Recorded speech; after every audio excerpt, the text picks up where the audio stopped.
There are wounds a nation carries long after the headlines fade. 26/11 is one of them. Mumbai's night of fire, fear and heartbreak is etched into every Indian memory. 10 Pakistani terrorists stormed the financial capital, turning its busiest streets into battlegrounds.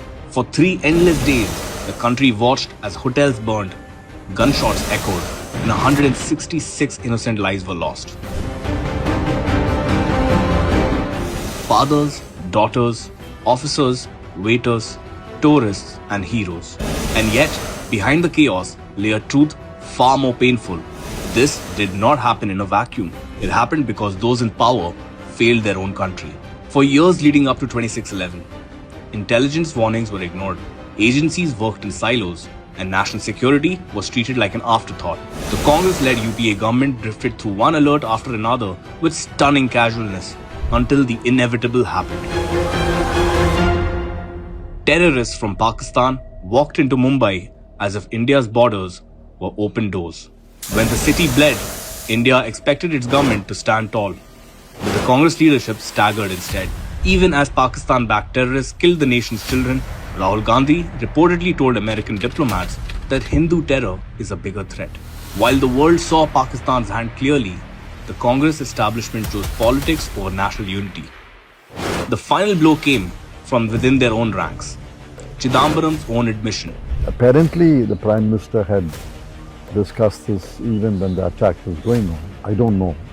I can only surmise. And the conclusion was largely influenced by the MEA and the IFS that we should not physically react to the situation.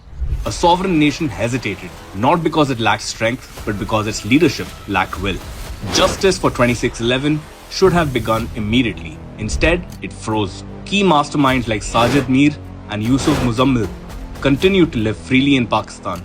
No attempt was made to pressurize, expose or pursue them with the intensity India deserved.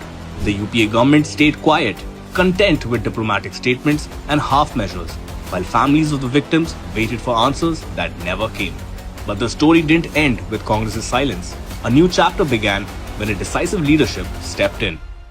Under Prime Minister Narendra Modi, India's stance on terror shifted from passive to unforgiving. In 2019, the UAPA Act was amended, something no previous government had dared, allowing India to designate individual terrorists and not just organizations. This single change broke decades of diplomatic deadlocks. Soon after, the Modi government declared 18 more individuals as designated terrorists, including those who orchestrated 26/11 from the shadows of Pakistan.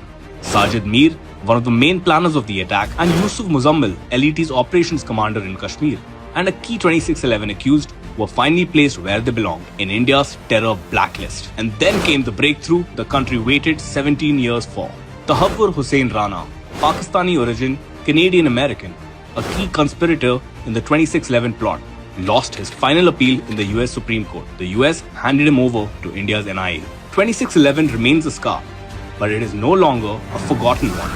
After years of inertia and excuses, India is reclaiming her justice step by step, name by name, terrorist by terrorist.